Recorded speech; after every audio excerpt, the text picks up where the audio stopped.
세계를 주름잡는 IT 유수 기업들의 CEO들의 출신 국가를 살펴보면 유독 인도 사람들이 많은 것을 알 수 있는데요. 구글, 마이크로소프트, 어도비, IBM의 모든 CEO는 인도 출신입니다. 숫자를 만들어낸 나라답게 요즘 같은 정보화 시대에 인도 공과계를 거친 거물급들이 세계를 주름잡는다고 해도 과언이 아니죠. 인도 전국에서 해마다 인도 공과대학의 정원인 12,000명 안에 들기 위해서는 타고난 수재들도 엄청난 노력을 해야 겨우 들어갈 수 있는 극악의 난이도입니다. 하지만 들어가서 졸업만 하면 취업을 시켜준다고 줄을 서니 공부 좀 한다 싶으면 도전할 만도 하죠. 우리나라의 의대 광풍이 불듯이 가문을 이렇게 세우기 위해 대출 내서 학원에 보내는 등 학부모들의 치맛바람도 우리나라 못지않습니다. 이러한 인도의 인재들이 넘쳐난 덕분인지 인도의 GDP는 식민 지배를 받았던 영국을 진지게 제치고 10년 후에는 중국 뚝배기를 깨면서 세계 2위의 경제 대국이 될 거라는 이야기가 나오고 있고요. 인구도 많고 이제 막 세계에서 두드러지는 초입 단계이니 세계 2위의 현실이 불가능한 것도 아닌 것 같습니다. 하지만 이렇게 발리우드의 춤만큼이나 점점 화려해지고 돋보이는 인도이지만 내부를 자세히 보면 인간으로 일어나기 힘든 기가 막힌 일들이 벌어지고 있는데요. 바로 아직도 현존하는 카스트 제도입니다. 지독한 계급으로 맨아래 계급은 사람 취급도 받지 못하는 비참한 사람들의 모습을 살펴볼 수 있는데, 누군가는 실리콘밸리의 수장이지만 어떤 이는 닿기만 해도 죄수가 없다고 해서 죽음을 당하는 불가축 천민까지 양극의 끝이 존재하는 인도의 카스트 제도에 대해 이야기하고자 합니다. 불가축 천민이란 말 많이 들어보셨죠? 불가축 천민이란 말 그대로 신체에 닿지 않아야 하는 아주 불경한 존재를 의미합니다. 무슨 바퀴벌레나 쥐가 아니고 사람을 닿지도 못하게 한다뇨. 닿는다고 해서 질병이 없는 건 절대 아니고요. 그냥 인간 취급을 받지 않기 때문에 닿지도 말라는 거겠죠. 우선 인도의 카스트 제도는 힌두교에만 있는 독특한 제도로 인도의 신분을 태어날 때부터 정해져 있다라는 것입니다. 피라미드의 꼭대기에는 제사장인 브라만 계급, 두 번째는 왕이나 귀족 무사들인 크샤트리아, 세 번째는 자영농가 상공업자들인 바이샤 계급, 그리고 마지막은 농노나 노동자인 수드라 계급입니다. 이러한 계급은 각 가문이 전통적으로 가지는 혹은 가질 수 있는 직업을 의미합니다. 가문의 의미가 들어있기 때문에 족보가 있고 이는 이름에 녹여 있어서 이름만 들어도 어느 카스트인지 대략적으로 구별이 가능하다고 하죠. 개인의 노력으로 벗어날 수 없기 때문에 수드라로 태어났으면 죽을 때도 수드라이며 자식도 당연히 수드라가 되는 것입니다. 이러한 계급제는 세계의 과거 역사를 보면 숱하게 나오는데 우리나라도 예가 아닌 게 산업공상으로 신문제를 실시하였습니다. 불가촉 천민을 떠나서 카스트 제도 자체가 비천한 자와 고귀한 자를 구분하고 있기 때문에 높은 계급에 있는 사람은 낮은 계급 근처에만 가도 더럽혀진다고 생각했습니다. 그렇기 때문에 같은 계급이 아니고서 결혼 자체도 힘들었죠. 그런데 이 계급이 악랄한 게 카스트 제도 안에 들어가 있는 것은 브라만,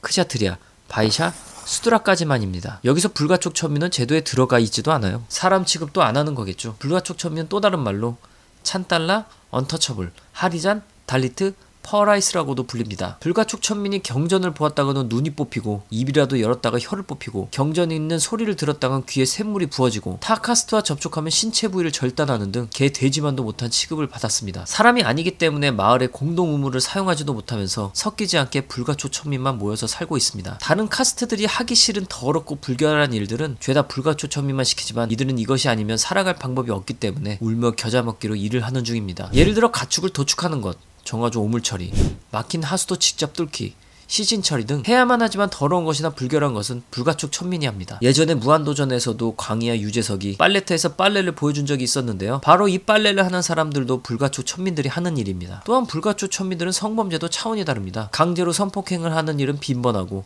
말을 안 들으면 그냥 때려 죽입니다. 인권은 개나 져버린 상황인데요. 하지만 놀라운 사실은 불가촉 천민보다 더 하위 계급이 있다는 것인데 바닥 밑에 지하실이 있는 거라고나 할까요? 바로 불가시 천민입니다. 이건 닿는 걸 떠나서 보기만 해도 부정이 타기 때문에 불가촉 천민들에까지 멸시를 당하고 있습니다. 이들은 보여서는 안 되기 때문에 밤에만 이동을 해야 했고 불가피하게 이동해야 할 경우에는 방울 달린 고양이 마냥 목에 방울을 달고 다녀야만 했습니다. 심지어 지나가고 남은 발자국이 부정을 남긴다 하여 그것을 방지하기 위해 야자나무 잎을 달아 지나간 바닥을 쓸면서 간다고 하죠. 주민의 등록도 안 되어 있기 때문에 마음에 안 든다고 죽여도 크게 상관이 없었습니다. 상위 카스트들이 평소에 일을 하다가 마음에 안 드는 하위 카스트 신분 사람을 만나면 무기를 장착하고 하위 카스트를 사냥하러 다닌다고 합니다. 카스트에 특이점이 오는 상황이죠. 말도 안 되는 인권 상황인지라 인권단체 운동가 지식인들이 많이 등장하고 그 계급이 희미해지고 있다고는 하지만 아직도 인도에 가면 불가촉 천민들을 볼 수 있습니다. 도시에서는 그 계급이 많이 사라졌다고 볼 수 있으며 지방의 소도시에는 아직 많이 존재한다고 합니다. 정부도 문제점을 인지하고 있기 때문에 카스트를 뿌리 뽑기 위해 노력을 하고 있고 사회의 빈부격차가 심해지는 것을 원치 않아 하는 분위기입니다. 세계로 시선을 돌린 만큼 이미지 관리도 철저히 해야 하는 거죠. 나렌드라 자다부라는 인도의 인물이 있는데 불가촉 천민 신문인데도 불구하고 국제적 명성을 지닌 경제학자가 된 걸 보면 카스트가 그 사람의 운명을 결정짓지 않는 사회가 온 것은 분명합니다. 물론 아직은 극소수이지만요. 인도의 노력으로 불가촉 천민, 불가시 천민이라는 괴상한 개념들이 사라졌으면 하네요. 인도의 카스트 제도가 완전히 사라지길 바라면서 이만 영상을 마치겠습니다.